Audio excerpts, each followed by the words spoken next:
Thank you, sir. You're welcome. Yeah, no laptop today. Oh, good times. Russian fighter jet escort. A spy plane, U.S. spy plane across the Pacific. I'm telling you, our enemies right now, they're rocking and rolling and whatnot. Good morning, sunshine. You know, they're having a good old time. I'm not blocking you now, right? No. Hello, big man. Hello, big man. Are we live? Woohoo! Are we live? Oh, we haven't hit the chuckles yet. Wow, I know you're not done yet. Live from VentureX Studios, it's JP, Kathy, and the crew.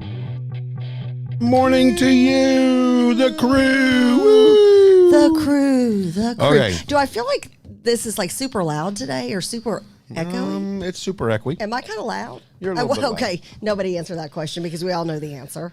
You're always loud. I'm always loud, Always but I loud. seem louder. Do you? No, you're Yeah. just hearing yourself on the speaker, see? Well, but is it the speaker. echo of that? No, it's just the speaker. You're hearing yourself right there. Are you sure I'm not I'm too positive loud, it's right there. Chambrielle? Oh, No, really? you're not It's too loud. Chambrielle. It's right there. And Chambrielle's back in town. Chambrielle's back in town. Welcome back. Welcome to back Texas, in honey. town. Welcome back in town.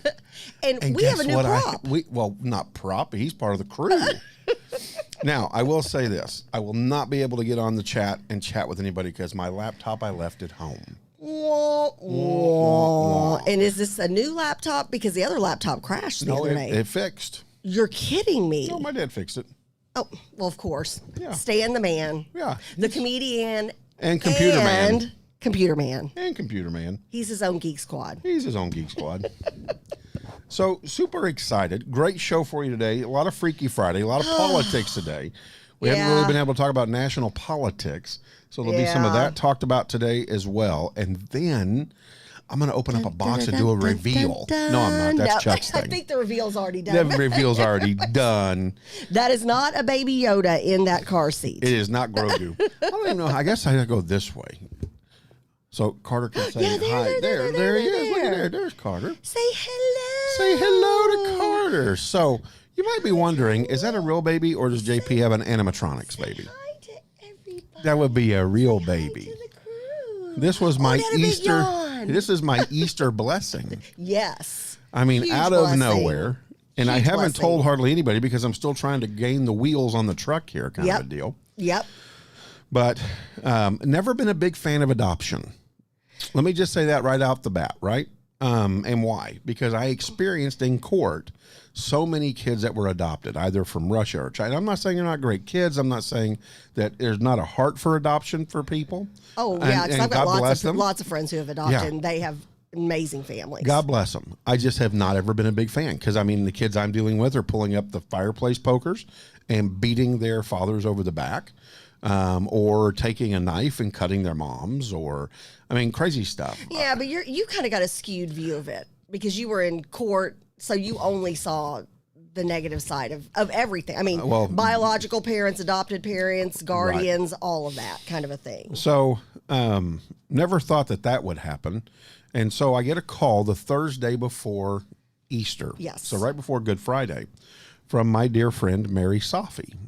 And she says, Mary's part of the crew. She is. Yeah, she's a huge part Says, of the crew. would you ever be willing to adopt? Because we had talked about it, and I said, well, if it meets this criteria, this criteria. And you've wanted to have a baby. You know, I have my whole life. I mean, as long as I've known you, you know, well, not like when I first met you when you were, 18. And I was a teacher, nothing inappropriate. Just let the record show. But, you've always wanted to have a baby. That's just, Yes. And I've known that about you your whole life. So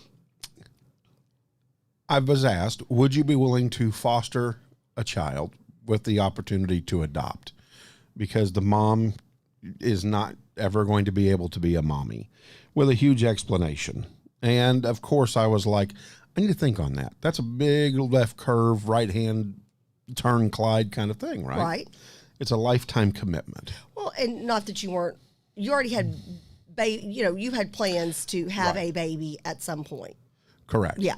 And that is true. So it wasn't that part of it, the fatherhood of a newborn No. No, you are a father to Katerina, who's a lovely, grown-up, wonderful adult lady, but you wanted to have a baby. And so that's always been forefront. Yes.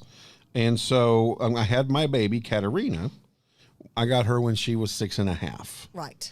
And so I thought about it. And on Easter Sunday, I decided I'm ready. And I talked with my partner, and she's like, I will co-parent. And I'm like, okay. Yep. And talked to my dad and my sister and prayed on it. And last Friday, they dropped little Carter James off. And so he's being introduced to the crew. I think he just rolled his eyes. Did he? He may have. He may have said, He's like, I need a nickname. No, it's like, no. I'm waiting for Aunt Kathy to give me one of my 20 nicknames. See, that's why I named him Carter James, because I thought it'd be hard to give him a nickname as Carter. Oh, don't underestimate me. So there you go. He's blowing bubbles. He's saying, hello. Hello, everybody. Well, we are very happy to welcome Carter James to the crew, and just pray for nothing but blessings upon you and Courtney and Carter. And look, he was smiling. He was just smiling. He's a smiler. He's a little smiler. He's a little smiler. He likes that. He likes the blessings. I've already got pictures. I got 4 pictures in a row, right? Within a 10-minute period of time, where it started off with waking up. So he had this look like, huh? What am I doing here? Then he had the look of something doesn't smell right. That look was an interesting look. Then the third they look. kind of figured that one out. And you're like, okay. Yeah. Then the third look was, I'm now going to start crying because you need to pay attention to me and take care of this. And then the fourth look, after I changed him, was a big smile on his face, like, I think I sent you those pictures. Yeah. Yes. So, yeah. So within a week's period of time, my entire life took an immediate right turn Clyde, and I could not turn down the opportunity to foster this little baby and then move towards adoption. Yeah. And so, well, and he had a situation with the family where it wasn't possible for biological parents to raise him, and so I think he's in very capable hands now. So we may have a poopy diaper we got to change mid-show. Baby. So be ready for me to jump up. And then we got to maybe do a little feeding about 8:45. It's all good. So there we go. Well, I'll tell you, let's go ahead and fire off with some breaking news. Let's talk about Comedy of Errors, though, this morning. Oh. So, of course, I see that Courtney's in the car with you, so I know, okay, the baby must be along. So I didn't realize he was coming in, so I wanted to come say hi to him. And then y'all are like, oh, no, we're bringing him up. I'm like, okay, I'll go turn my car off, which I left running in the middle of the parking lot. Imagine that. Shocking. And so it's so interesting. So car seats have changed since my kids were little. So we're like, you've got 3 adults, and we're like, how do we get the car seat out of the base? So Comedy of Errors this morning, if you could have seen 3 adults working on one little baby's Well, and it turned out to be seat. this big handle back here. It's just a big, easy pop up. I mean, I'm pushing buttons and I'm like, what do you do? There's no doubt about it. I'm like, okay, here we go. We were already a show before the show today. We were a show. Yeah. Fortunately, Kathy had some experience with this, and so, because I never did. I've never had experience with a car seat. Yeah, because you did, and car seats are a whole other thing, and then there's toddler seats, and and then my kids, Emily was Houdini. She was able to get out, and like all of a sudden she'd be on the floorboard. And I'm like, okay, we're on 75, and I'm like pulling over, going, how did this happen?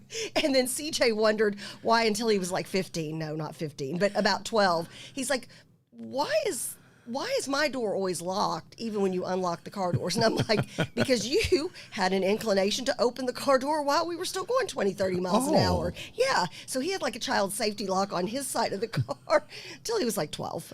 Well, and then there's that too. Yeah.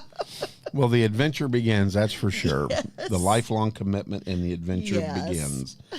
And so, so super excited to welcome Carter James into the family and into the crew here at JP Kathy and the you just jinxed us. It's all going downhill now. No, he's being a good Now, I will say this. He's trying so hard to open his eyes back up. Bless his heart, he's so sleepy, and he's like, I don't want to be sleepy. So I have figured this out.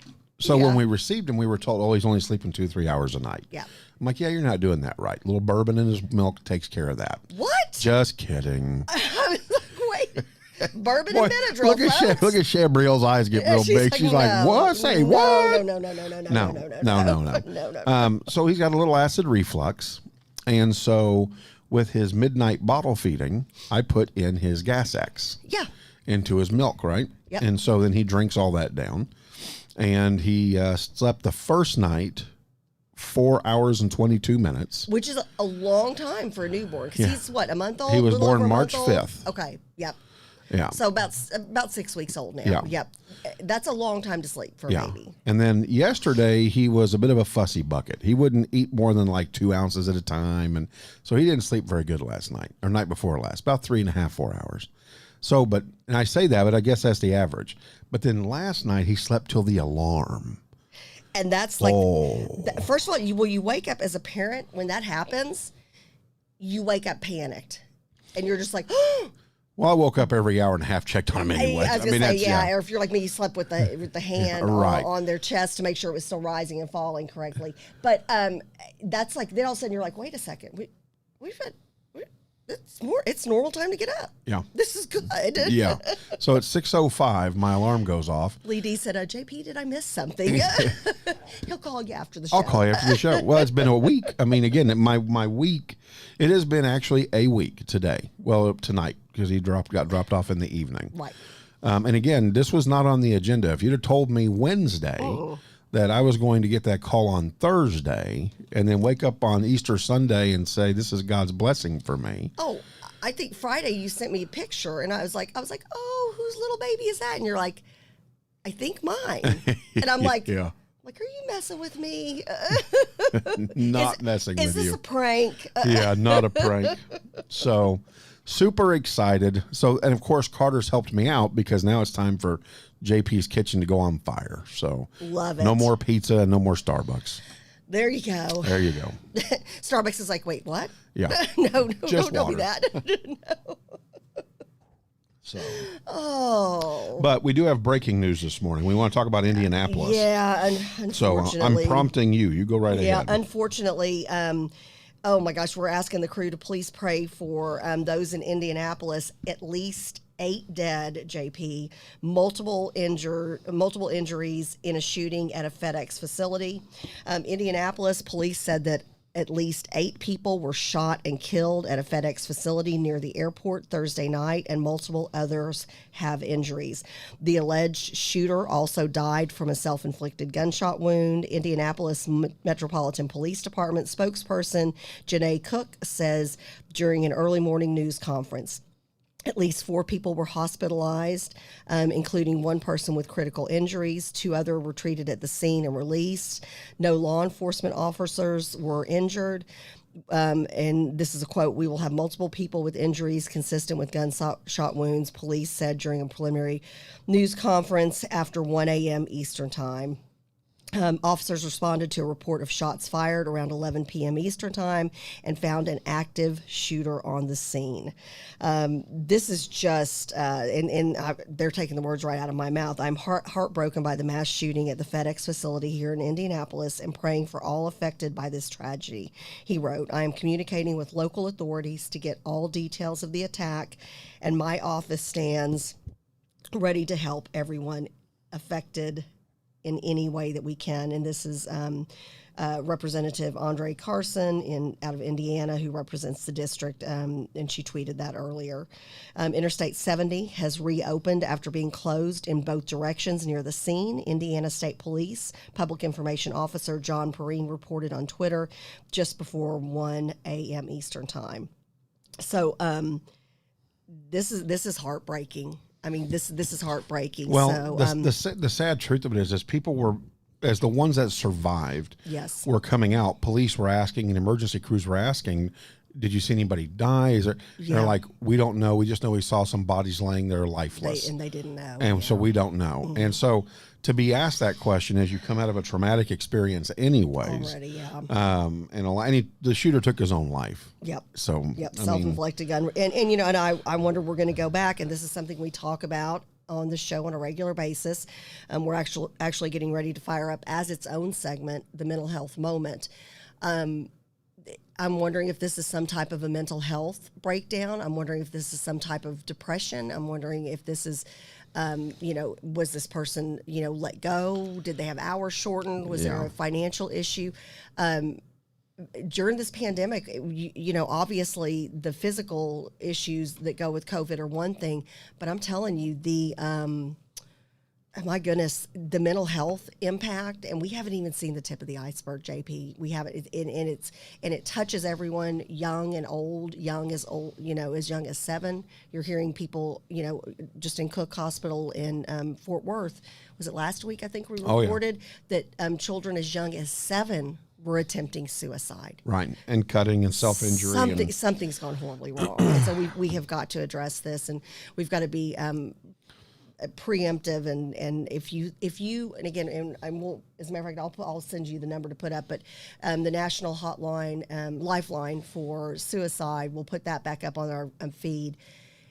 If you are in trouble, reach out to somebody. Reach out to JP or I. We can get you over to folks who can help. Everything can be kept completely confidential, but don't let yourself suffer. Just don't let yourself suffer. Well, and again, if you're a or parent, your loved one. Well, and or if you're a parent out there listening, I brought the JanSport website up, who does the book bags. Yeah. And would highly recommend you have your child, even on their own, go to the JanSport. Yes, we need to put that back in the thing. Yeah. Go to the JanSport website, and there is a great video that they have put together to help let kids know that, hey, you don't have to hold this stuff in. You can reach out.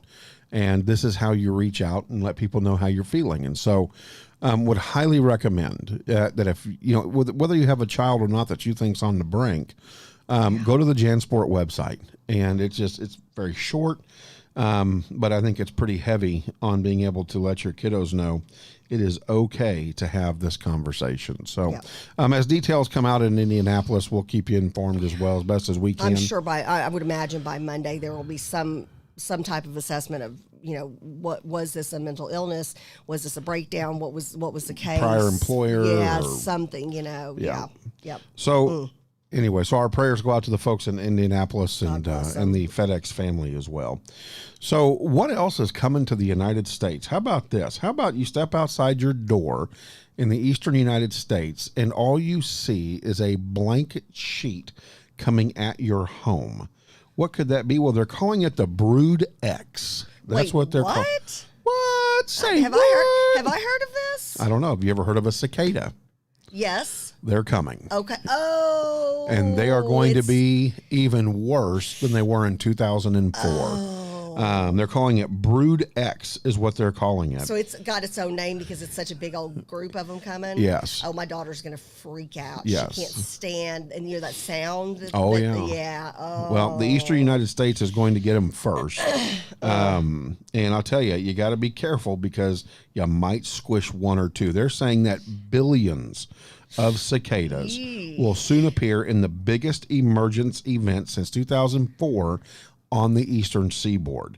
The insects, are part of a group called Brood X. That's right, also known as the Great Eastern Brood, which is, I feel like I'm in Game of Thrones. The Brood X is coming your way. The brood is on its way. We're bringing the brood to you. That's right. You better be ready. The McGregors aren't going to put up with it this time. Okay, now that's not Game of Thrones. I know. Okay. Now you're going into an Irish. No, that's Scottish. Scottish. The McGregors. Okay. Yeah, that's okay. The range of this geographically will be probably stretching from Tennessee to New York. So Emily's probably going to be okay. They're not calling for a huge emergence in here. Texas. You know, in Texas, I remember in San Marcos, Texas, back when I went to school at what was then Southwest Texas State, now it's Texas State University. There was about a month, and it was near the summer, end of the semester, end of the second semester, so like May-ish time frame. And we would have so many crickets. Like I remember in the dorm room at night, we would have to roll towels up. And, you know, because the dorm room doors, there's like about this much space, couple inches under your door so they could get in. So we would have to roll towels up. You would put a little bit of powdered laundry detergent outside of your door. And then when you drove, and it's so disgusting, when you drove, you could not help but run over crickets. So it smelled...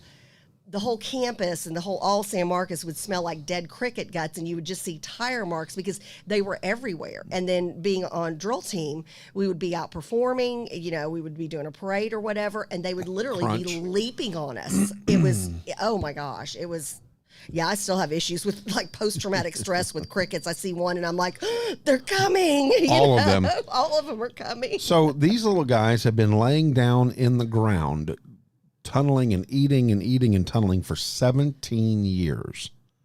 Oh. 17 years. So 17 years, I just envisioned them being like, weighing 20 pounds each and being these huge, ginormous things if they've been feeding for 17 years. That worries me. So they work their way to the surface, and they make this sound that you're talking about, and they use, it's called a timble, if you didn't know that. Did not know. I just know they make a sound. Yeah, that sound is the boys are calling for the girls. Oh, so it's a mating call. It's a mating call. And yeah, it's creepy, though. Yeah, oh yeah. They're coming. I'm glad I don't live on the eastern seaboard. Not that is fun. for sure. No, not fun at all. Not fun. Quick COVID-19 update. They're saying that across 38 states, hospitalizations are on the increase. Now, the other day I was listening to an article, Yes. I didn't read it. I actually listened to it. Yeah, there you go. Where 44% of hospitalizations are made up in 5 states. What 5 states are It those? was all eastern, Pennsylvania, Illinois, Florida. Florida, okay, which again, spring break didn't surprise me. Spring break with Florida makes sense. But yeah. And I want to say Kentucky. I can't remember the 5th, but it was all on the eastern seaboard. Okay. So New York. Yes, actually, that's Probably, correct. okay, New York was the other one. Say, My apologies. They've had high levels all along. Yeah, no, you're absolutely right. It was New York. And so 44% of the COVID-19 hospitalizations are made up in those 5 states. Wow. But they're saying now that we have hit higher hospitalization rates across 38 states. And, my curiosity is, as I was reading this, where are the hot spots, right? Right. And is Texas a hot spot? And interestingly enough, with when you all look the through new, here, all the folks coming over illegally, I would assume, because we don't know what they're bringing with them. Well, and what's interesting is that they are not cataloging whether. It just blows my mind away. I'm just. Michigan was one of the 5 states, not Kentucky. My apologies. Michigan, okay. Yeah. So, guess what though? It really hasn't hit Texas again. Okay, so we've been able to keep it at bay, and we're even open back up. In a lot of places, you don't have to wear a mask any longer. That's correct. Unless the place mandates it. But more and more places I'm going into.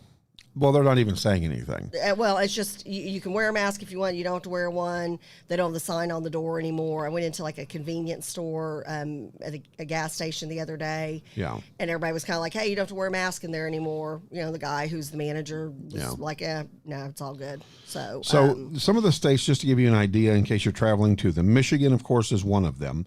Wisconsin, Pennsylvania, Minnesota, South Dakota, the upper Midwest, that regional area, also one that is showing a higher hospitalization rate. Maine, New Hampshire, northern New England, Delaware, Maryland, and the Mid-Atlantics.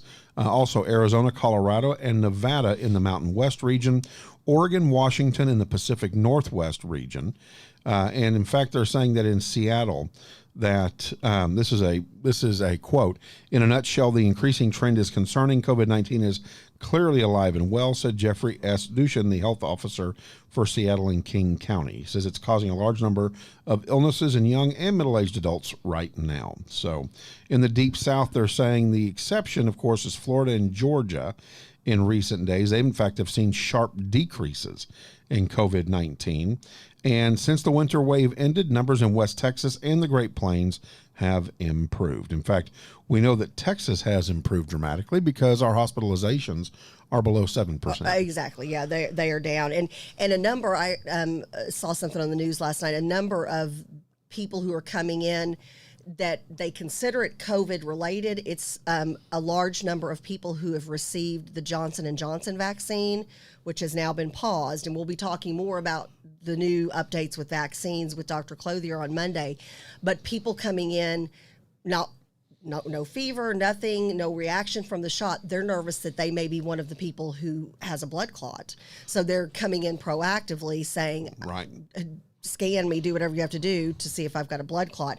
What's interesting, the Pfizer CEO is now saying that if you've received the Pfizer vaccine, that the Pfizer shot, that you will most likely need a third COVID dose within 12 months. So now it's gone from a mandatory 2 shots to a third shot. What's interesting is my husband was ready to go, and he had taken part of the day off. He was going to go this afternoon to get his, and he had done his research, and he had decided on the Pfizer shot. But then we started hearing, literally just yesterday, we started reading articles, hearing things on the news about, okay, well, now you're going to need a third shot, and you're probably going to need a booster every year. And so really, when he put his head on the pillow last night, we were still praying and trying to figure out if this was the right thing for him, especially now with knowing you're most likely going to have a third shot. My thing was, well, okay, now are they going to say a monthly shot? We don't know. There are so many unknown factors, and that's why it's so tough. So at this point, I think if you're making your mind up about the vaccine or these shots, I think a lot of people are relying on the power of prayer. So interestingly enough, God took care of it. The mobile place where he was supposed to go today shut down for inclement weather.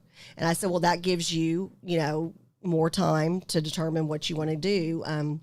I know he does want to get some type of vaccine, but I'm anxious to talk to Dr. Clothier on Monday, one about the Johnson & Johnson vaccine, and then also about Pfizer adding in a third. Does that mean, is it Moderna? Is that the other one? Correct. Does that mean Moderna will be adding in a third shot? Well, there's so many unknowns. Well, and we're saying what did y'all 12 get? months. What did you and your dad get? Moderna. We got okay, Moderna. y'all got Moderna. Okay. And here's the thing, though, right? We get a flu vaccine every year. You get the. That was my husband's thought. He was like, I go get the flu shot every year. I get the shingles vaccination. I get shingles vaccination every year. And now not all of those pneumonia, are every year, but pneumonia's every year. Yeah, elderly pneumonia, yep. right? So, or those who are compromised, their lungs are compromised. Right here. And so, I just don't know that I'd be shocked that we've got to go and get. Wait, was I raising my hand to elderly or lungs compromised? Oh, I left that to you. Both. I left that to you. But truly, I don't imagine this wouldn't be a yearly shot. I think you're going to have a COVID-19A and a COVID-19B, like you have a type A, type B flu shot. And there are a lot of people, they say that 30% of Americans will not get the vaccination. And I think that's up to them. I did get the vaccination. My father got the vaccination. Yep. We've had my dad had no side effects. I just became tired after the first shot for about 5 hours.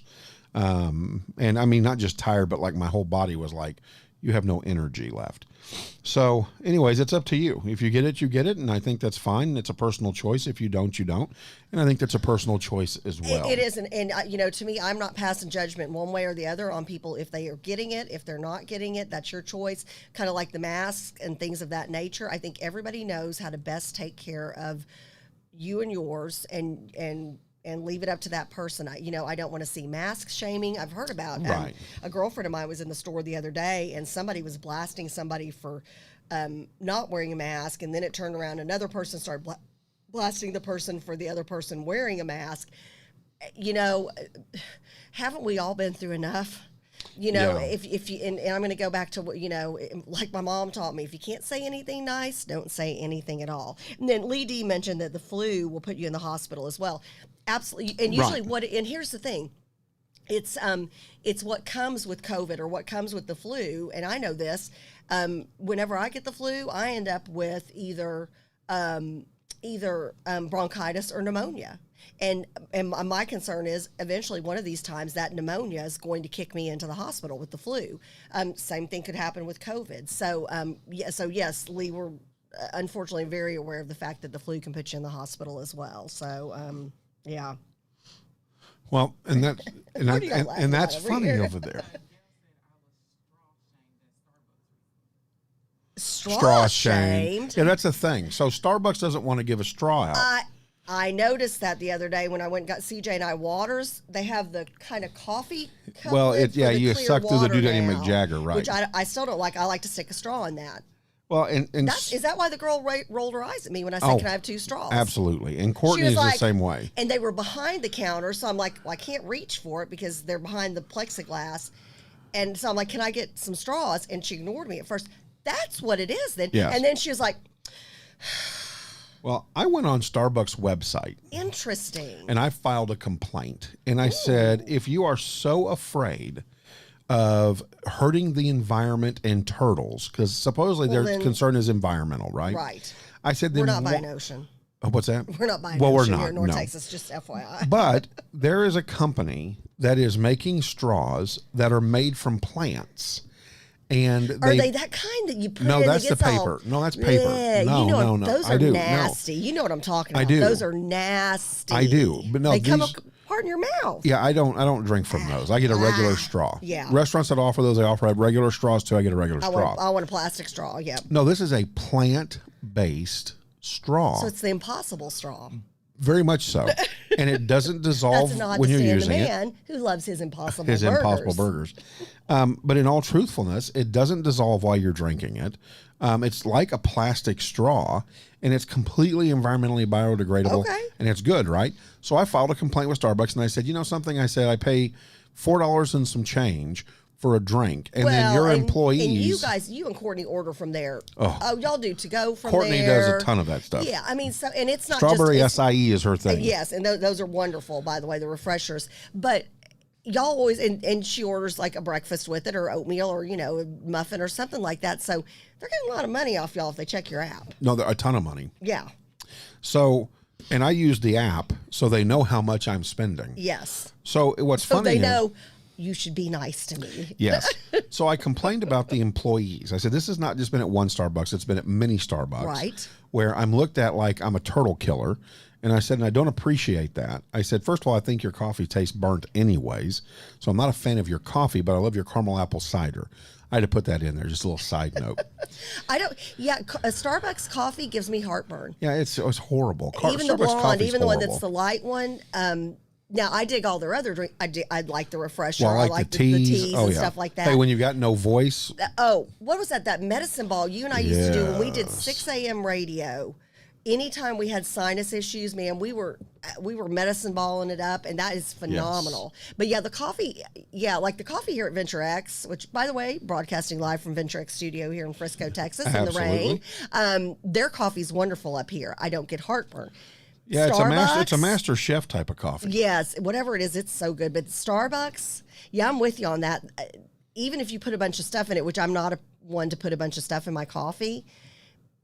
There's just it's like a coffee pot that was left over out the night before and somebody heated it back up. Right. It's Starbucks not a sponsor, but they could be. After that, not really. I would decline. Not a fan.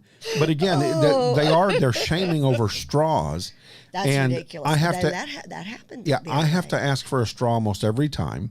And they don't just naturally put them in the bag, because that's what I got, like 2 slices of like a pumpkin bread thing, and then the 2 waters I love their filtered water because it's like 10 times filtered. It's phenomenal.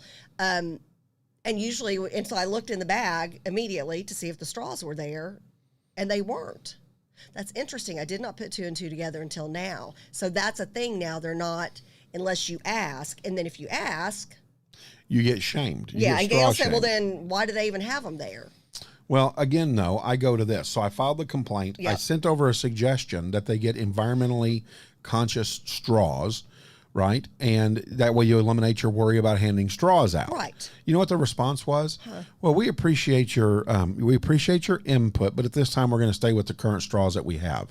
And I'm thinking, here you are, this super lib company. And you could be making this huge political, environmental statement. Yeah, Mr. Green Jeans statement. And they'd rather stay with their regular old straws. Okay. And so it's like, wow. That. And the cool thing is the straws that are the environmentally friendly ones that are plant-based, it even says on there. And you can go to the company's website and everything. It's way cool, actually. Like, I don't mind that. That doesn't make me a liberal. It just means that it's environmentally more safe. I'm all about that. So the straw game. Good luck at Starbucks with the straw. But anyways, moving on. You know, something else that's going on out there in the world is the fact that Russia and the United States right now, we are just not getting along. Well, and here's the thing. Yeah, I find it interesting that Biden is ignoring our threats and our issues with China, and he's drawing more attention to Russia. Find that very interesting because he's got, connections with China. So there you go. I think it's all bullshit. And I think it's to distract from other things. I do think we're setting ducks right now. I don't think we are viewed as strong. I think Biden has been after our guns since day one. And, there's been a few shootings lately. So instead of saying, hey, what's the problem where we've got people who are mentally ill, who need help, and we're not addressing that, and we're going after the guns. So you're going to tell me you're going to come and take my gun, but the bad guy, is he going to give his gun over? Yeah, no. Because that happens, right? There's a meme Everybody turn your guns in. Okay, sure. And all the people who are robbing and stealing and killing and all this kind of stuff, they turn theirs in too? So there was a meme going on out there, right? Did you? I think you saw it. Coach Quigley and then we've got sent that it. voter ID meme. I'll pull that Oh, up. yeah. Boy, I'll that's send that to something. Chambriel, yeah. And so you had it was a hot topic. It was a hot topic.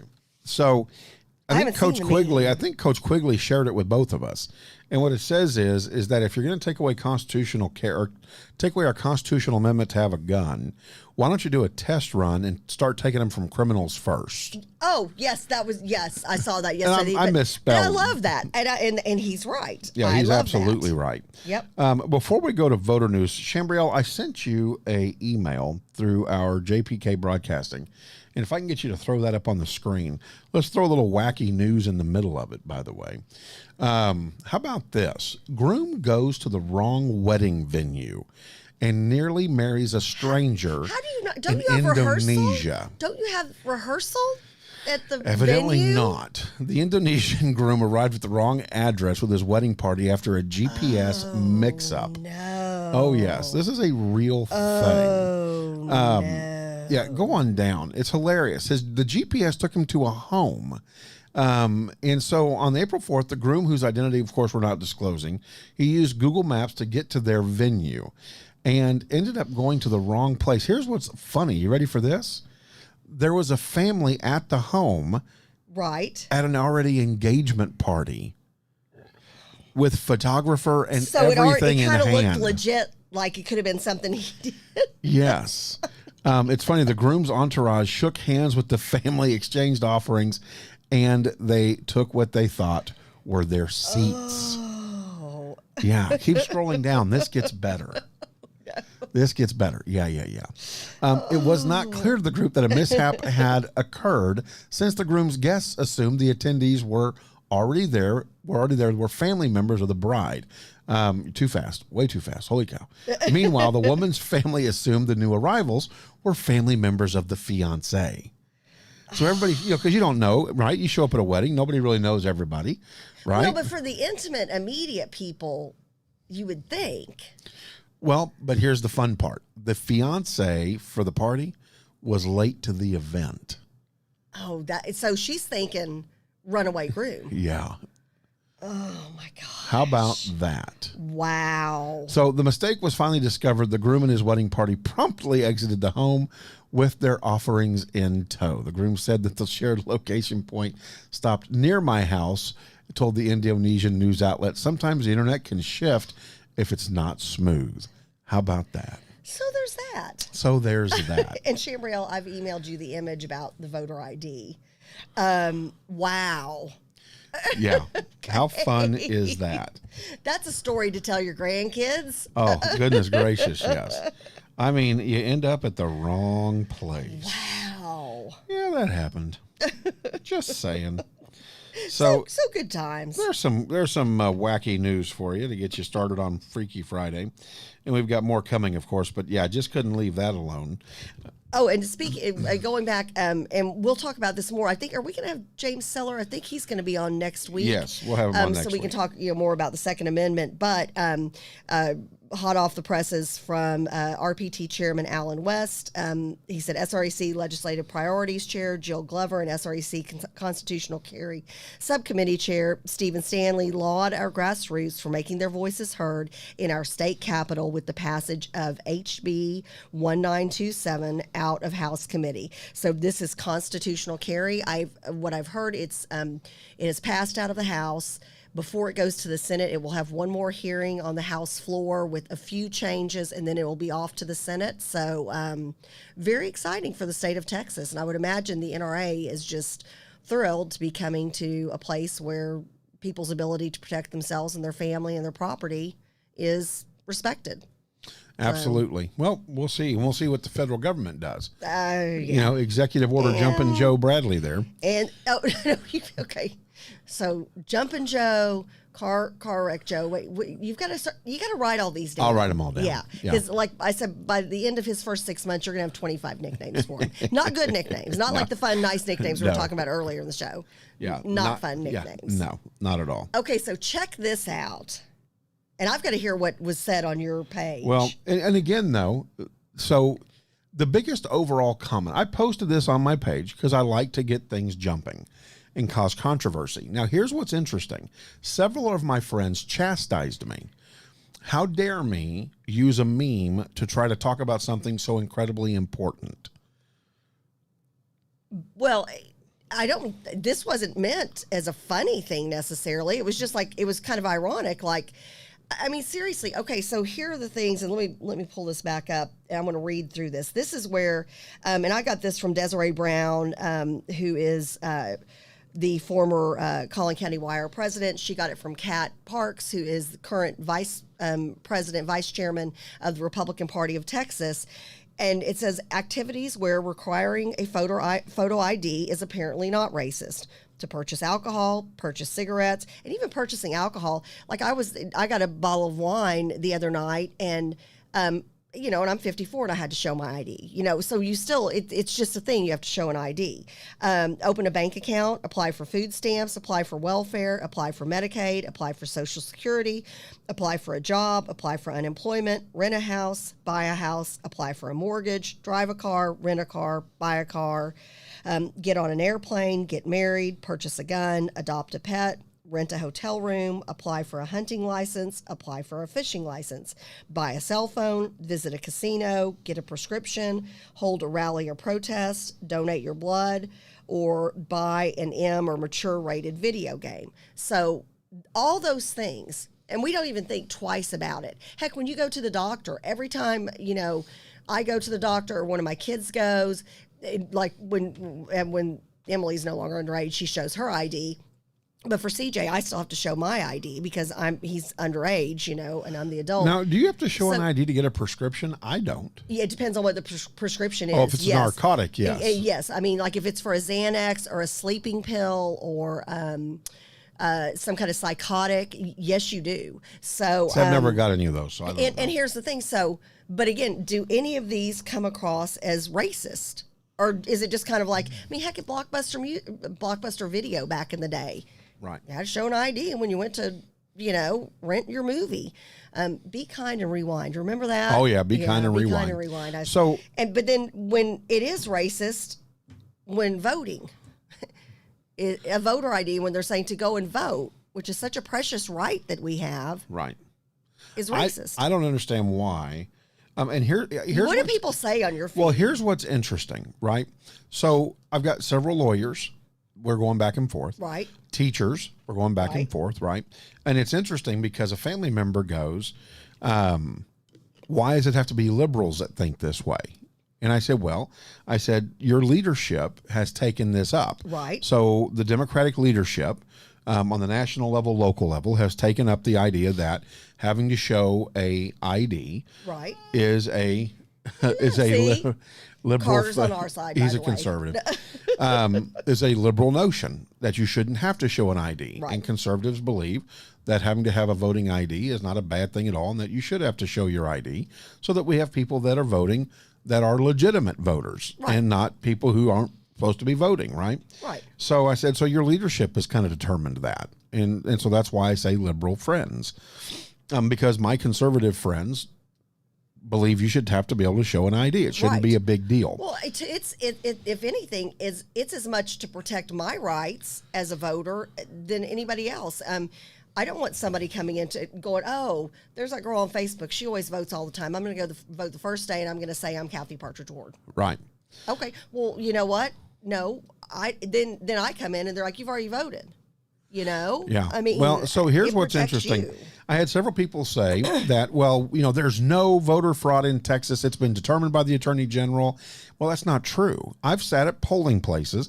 Cleo has, and I had several people chime in on here that said that they had several people that did not have the right voter information and were trying to use other people's voting information. It happens. LBJ is another one. Cleo served as she has served the last several election cycles as an election judge, a paid election staff for Collin County.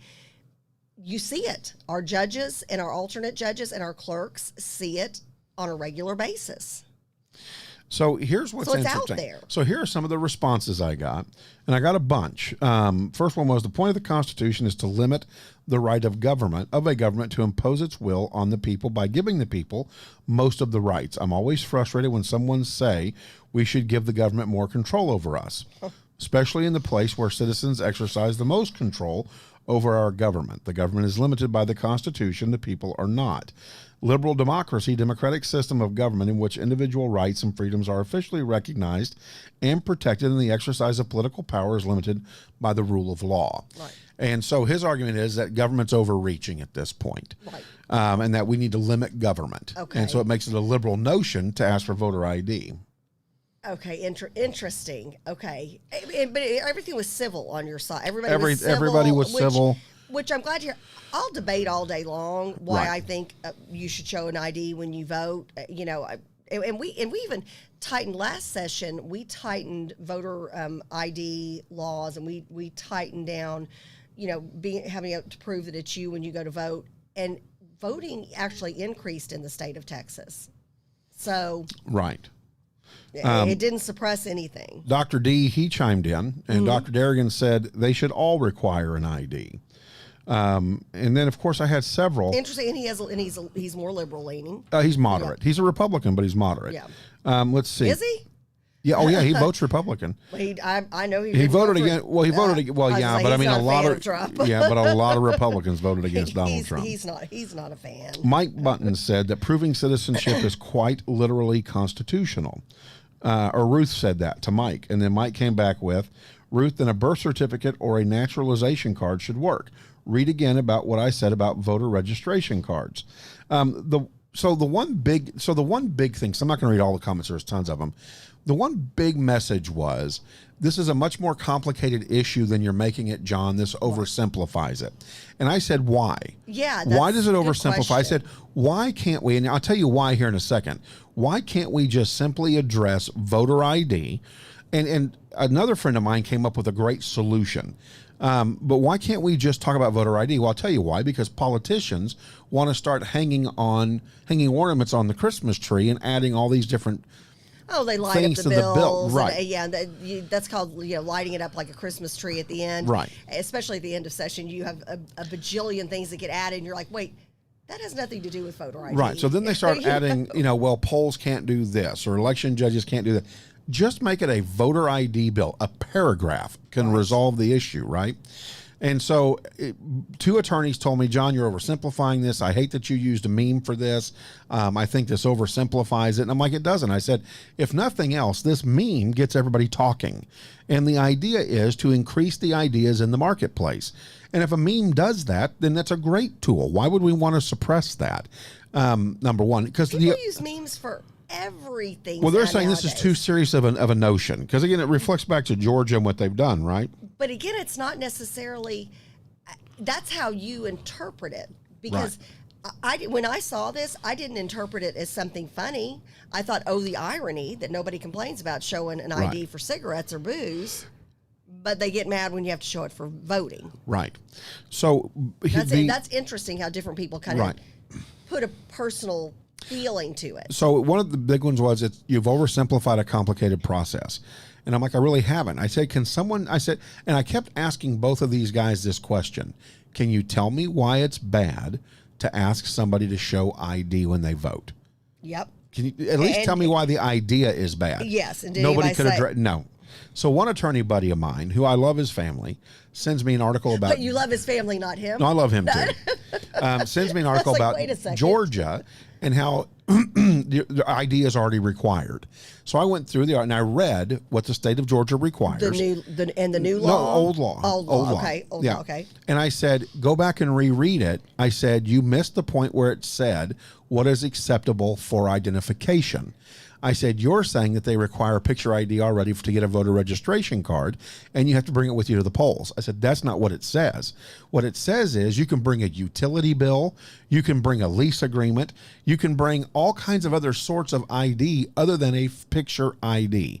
Well, how hard do you think it is to defraud an electric bill and put your name on an electric bill that's not yours? Oh, I mean, you can do, if you've got any kind of editing equipment on a computer, heck, on your phone nowadays. Right. You can manipulate any document just about. Well, and I had a guy in court that actually... There's nothing raised. There's no stamp. There's nothing. It's printed paper. Yeah, he went online and defrauded a lease agreement on a home and added his name to his son's lease agreement. Yes. And then went and changed it. Wow. Changed what the 5-day rule was, the whole 9 yards. So to think for a moment that someone can't walk in with a defrauded document to prove who they are, that's again a problem. And so... Yeah, Greg says someone's oversimplifying what should be or overcomplicating what should be a simple issue. I mean, to me, this is such a no-brainer. Right. So, would you want somebody writing a check without showing an ID, and then they've got your old checkbook that you don't use anymore, and next thing you know, you're withdrawn or overdrawn, you know? Right. So another buddy of mine who is a more liberal Democrat attorney, he said, John, he said, what about this? Would you agree that when you go and apply for your voter registration card, that they take a picture of you and they put your picture on your voter registration card? And that's been a discussion in Texas before, And I said, absolutely. He says, would you have a problem with it being paid for by the taxpayers? I said, no. I said, the taxpayers already pay for my voter registration card anyways. And to add a picture now digitally to a voter registration card. We already card. pay for voting anyways. Elections are not cheap. No. Elections are extremely hundreds and thousands of dollars just for a small county or a small city or a small municipality. So we're already paying for voting anyways. Right. Right. And so bottom line is this. It's not hard to digitize, all right? It's not hard to digitize your picture onto the voter ID card, voter registration card. So if the state is properly identifying and validating and then issuing that voter registration card, guess what we just took out? We just took out the argument that and I didn't even think this was an argument until now. Right. Because this argument was made that having to force people to show a driver's license or a state issued ID is a racist thing, because evidently, I guess it only applies to people of different race than white who can't afford a driver's license. Then at that point you are racially biased to that individual and they're not being allowed to vote. So you're suppressing their vote because they can't afford it. Well, then somebody jumped on the feed and said, yeah, but many states have programs where if you can't afford one, the state will get you one. They will give you an ID. Yeah, I was going to say there's always a workaround with situations like that. Well, let me ask Shambrielle, you're a black woman. And you vote. So when you go to vote, and if you can turn the mic on because I want everybody to hear you, when you go to vote, she's like, well, wait, ask me the question first.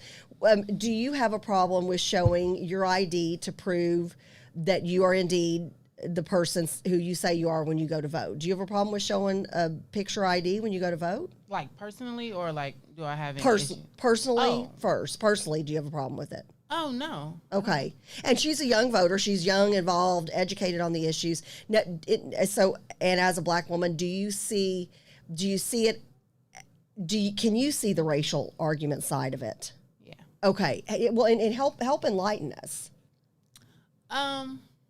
Well, I think it's an issue in the community first and foremost, because you got to think like kind of the evolution of voting. Right. And how it already has evolved. There's always going to be an issue because of the country we're in. I'm just going to say it like that, right, to kind of keep it Well, because black people couldn't vote back in the day. Well, then, so I feel like we're always going to have that issue because we're deemed as uneducated or just to be voting and that type of stuff. So I do hear, like, when I'm when I stood in line for this last election, I heard a lot of unnecessary comments about voting and that we don't know what we're voting for and we're just voting just because, and Biden is this, or if we're voting for Trump, it was kind of vice versa. You know, you got both sides. You get both sides. So it was kind of like maybe we're not supposed to be voting at this point. So I think that's really what the issue we have with voting. I don't really think it's an ID thing. I really think it's the whole. Yeah,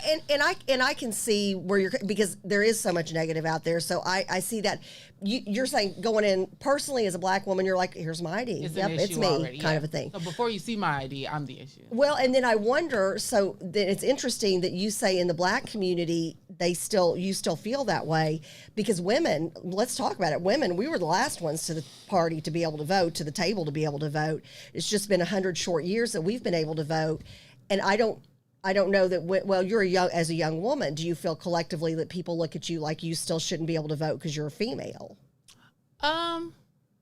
No, I wouldn't say because I'm a female. I would say female would be the last thing. I think it starts with color before they go to gender. Okay, interesting. Okay, yeah. and I think that's an interesting take, especially from somebody who's young, somebody who's right in the middle of that, hears about it on social media and things of that nature. So that's interesting. But she's saying as a young black female, showing an ID, no problem. So maybe and again, it may just be an emotional. Well, it goes back to control. No, it's Right. a control issue, is what it is. And when you look at it and people start talking about it, what they don't understand is that there are two segments in our society, probably more than that want the control. And so how do you have that control, right? You're talking about the partisan. I'm talking politics. about the partisan politics, but controlling the government. This is breaking news. JP says there's partisan politics involved in our country. What? Right. Grogu says what? I would do Grogu, but I don't know if it won't wait. No, it. because we make noise and talk. We don't want him to only be able to sleep when there's no noise. So no, he's good. So he smiled. He likes Grogu. He likes Grogu. We have a winner. We do.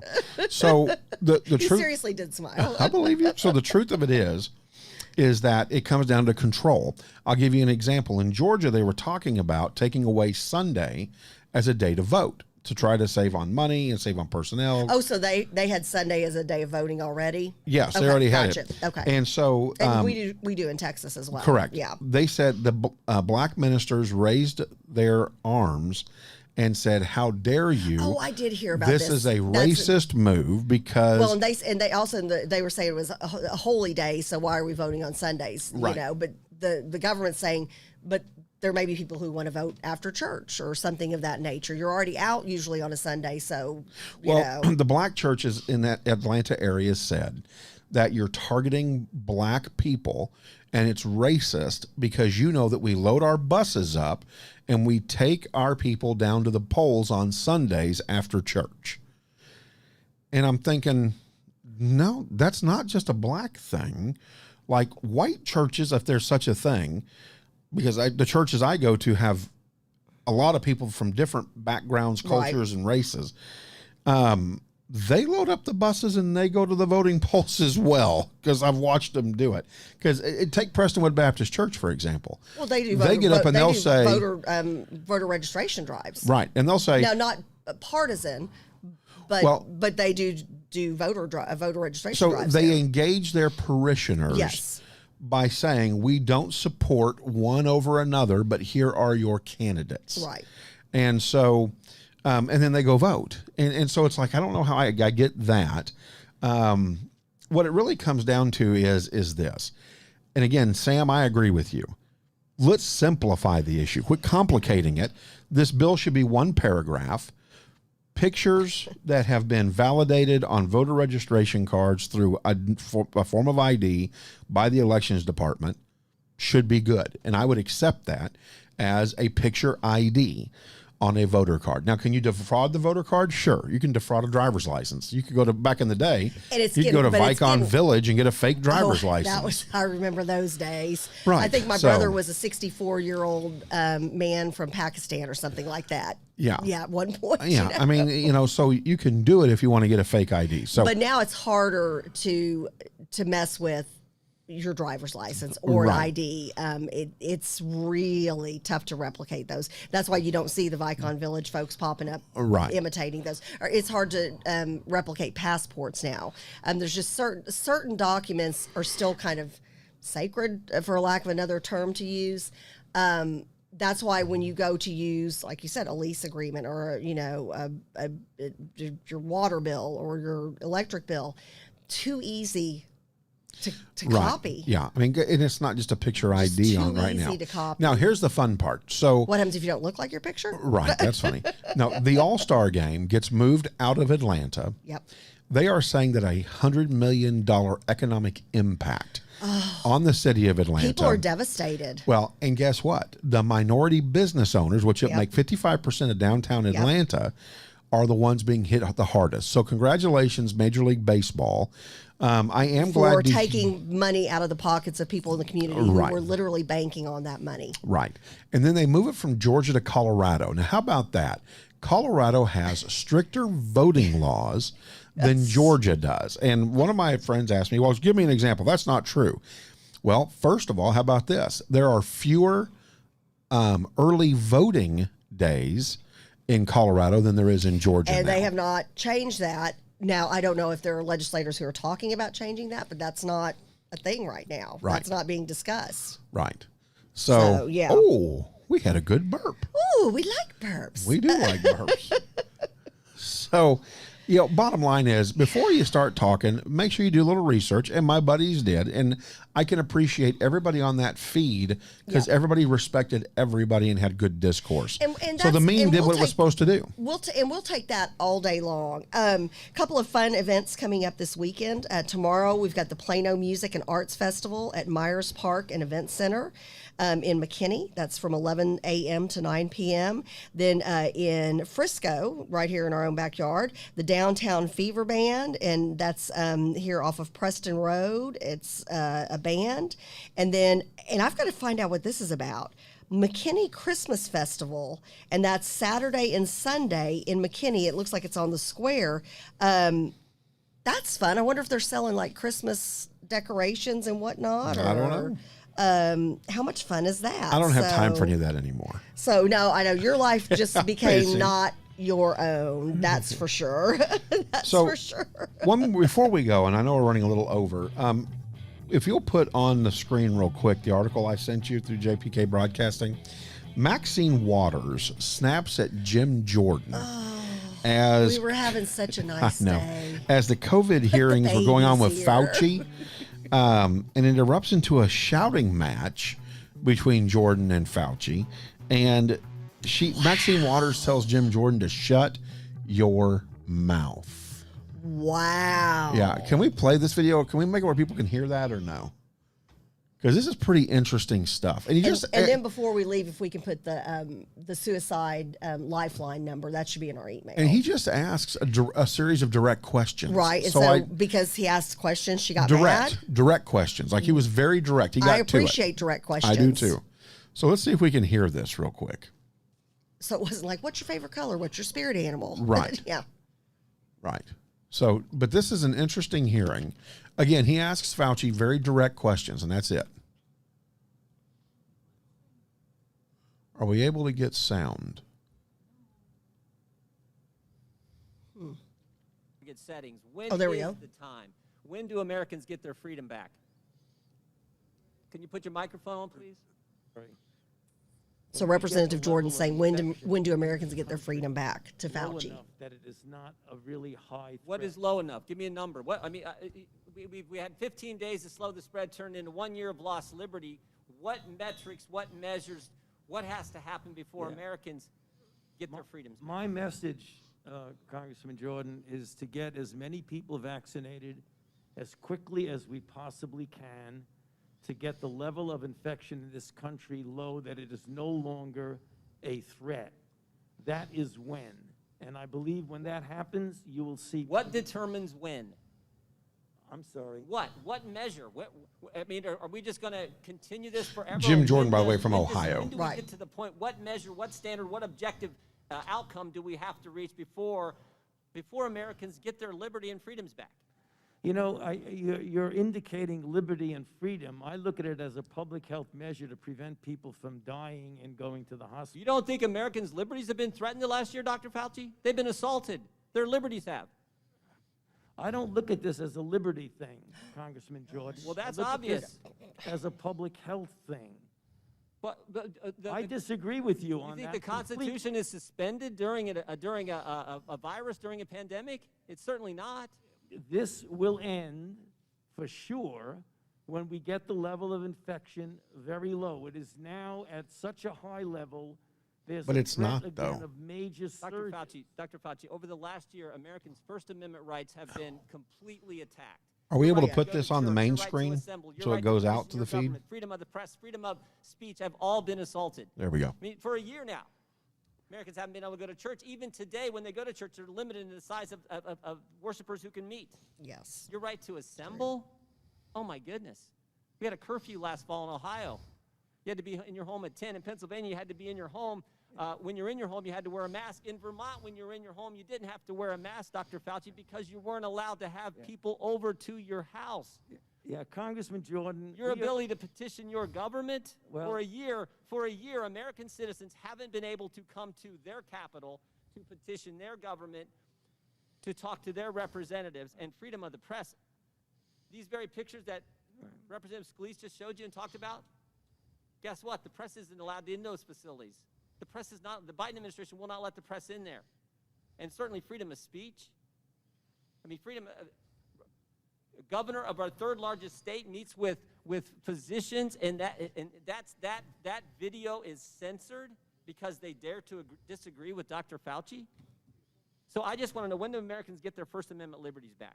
Amen. I don't think anything was censored because they felt they couldn't disagree with me. I think you're making this a personal thing, and it isn't. It's not a personal thing. No, you are. That is exactly what you're doing. No, your personal recommendations thing. carry a lot of weight, Dr. Fauci. Think about because that. The chair of the Financial Services Committee said she loves you and you're the greatest thing in the world. my. Will My the gentleman yield? recommendations are consistent. Will the gentleman yield?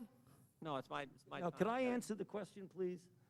My recommendations are not a personal recommendation. It's based on the CDC guidance, which is And I'm asking the question, underscored. what measures have to be attained before Americans get their First Amendment liberties back? I just told you that. No, you haven't given anything specific. You said, we hope when this tell me specifically. what Right measures now, have to be right reached. now, we have about 60,000 infections a day, which is a very large risk for a surge. We're not talking about liberties. We're talking about a pandemic that has See, I killed feel like Fauci would like this to go on forever. 560,000 He would. Because Americans. he gets to have a. And I That's get what that, we're Dr. talking about. And I don't disagree with that, and I understand how serious that is, but I also That's understand just it's my pretty feeling. serious when business Well, that's where is it's at, shut down, though. people can't And go to that's what church, my point. That's people why can't I'm assemble in playing their own this, homes is with their because friends, with their families. most People people can't go to probably loved didn't ones, see people- this. This is a people can't committee get to their hearing government, that happens petition on a their daily representative to basis. redress their Jim grievances. Jordan is I also calling them out understand saying, the First when do we Amendment get to a is point? important, What is and the it's been a year, measurement and I wanna know to get when us back to Americans our will get freedom and those liberties? First Amendment There are liberties schools back. that have not gone Well, back to you school just for said over a people year cannot in this assemble in country. their own homes. They Texas, can. fortunately, That's a is not CDC one of those. recommendation for Not vaccinated last people. fall they couldn't. I didn't hear. Not last fall they And I couldn't. think here it comes. I didn't hear what he said. The gentleman's time has expired. I'll give you one instance of when we can get. It's just something else. When you sit down and you think about it, what is the attainable goal? Where do we have to be? Dr. Fauci, is it 90%, That's what I'm- Dr. Fauci? Is it 90%? And again, Again, like Jim Jordan saying, is it That's what 90%? I'd like is, to know. yeah, Give us some- tell me what that objective number standard is, versus when and certain then things get I go reached, back might be to able to what get we back always to talk having our about, which when? is, What are the numbers? hey, folks, You're what gonna see a about gradual the mental health crisis? right now What we're at about the mental health unacceptably high crisis? level. We're at, on a daily basis. Here it it's comes, by the way. It's unacceptably coming. high, regardless of who you are. What you're going to see as more and more people get vaccinated, and we get over 3 million people a day, you're going to see the level of infection. I mean, over coming 150 down, million and vaccinations have gone gradually out there now, will be Oh, yeah. more have been administered. flexibility Oh, yeah. for doing the things that you're talking Where about. does it get to? When it comes down, what number do we get our liberties back? Tell me the number. Tell me the number. When 90% of the members of Congress get vaccinated. But you're not a doctor. When 90% of the members of What's Congress get number? vaccinated. I can't Thank give you for recognizing me, Mr. Clyburn. Thank you. Chair now for giving me the time. recognizes for for 5 I'd minutes. like my question Ms. answered. Maloney. I don't want. Reclaiming my time. want a Reclaiming my time. Regular order. No, Just a moment. Mr. Chairman, I don't want you to answer my question. The American people want Dr. Fauci to answer the Yes. question. But What you does there might have to be? expire, sir. If you need to respect the chair and shut your mouth. Look at there. There it is. There's Maxine Waters. Let's see. Maxine doesn't respect anybody, but she's going to tell him to But she's- respect yeah, I the was chair. gonna Shut say, your yeah. mouth. And she's You can take that off she's now. the same- Anyways. and keep the national suicide number up though. She's the same congressman who was telling people to go after Republican congressmen Yeah. and senators and harass them and form crowds around them and scare them and yell at them and intimidate them and all those kinds of good things. I'm paraphrasing, but so there you go. Yeah, and Congress is a busy place. I get it. But did you notice how few congressmen or women were in that Yeah. committee meeting that are on the committee? And That's the where it's at. topic is so crucially Yeah. important. Yeah. So these people are getting paid six figures and then have the ability to make tons of other money when they leave Congress or when they're still in Congress. Oh yeah. And There's less four. than There's 10 four people? members. Yeah, 4 yeah, members. it's ridiculous. And we've got the National Suicide Hotline Lifeline phone number. If you are in trouble, if you're concerned about yourself or a loved one or a friend or a family member, please reach out. Please reach out. Don't hesitate to ask for help. Suicide is a permanent solution to a temporary problem. Absolutely. And we just really encourage you to let's show some love for our fellow man and be kind. The golden rule. And what did we learn today? We learned that JP, Kathy, and the crew, well, JP and Kathy anyways, really should be turned on at night to help your children go to sleep. Oh, the rocking. And we're so happy to welcome Carter. Little Carter Sweet James. baby. Hi, honey. All right, everybody have a Love very those chubby blessed cheeks. weekend We and be love y'all. safe Have a out there. blessed one. Enjoy the cooler temperatures. Yeah, and then on Monday we'll have some cool stuff to report. You're going to be going to Faye's. I'm going to Faye's book conference tomorrow. Kickoff, her conference, and then I am real excited. I get to judge a portion of the Miss Texas competition, their spring preliminaries, and so real excited about that. So you and I will be busy and have lots to talk about on Monday. And CJ's doing School of Rock concert, so we'll be jamming away. Emily and I will be by the stage embarrassing him. Yeah, he's like, I'm going to get a restraining order We're out. against you too.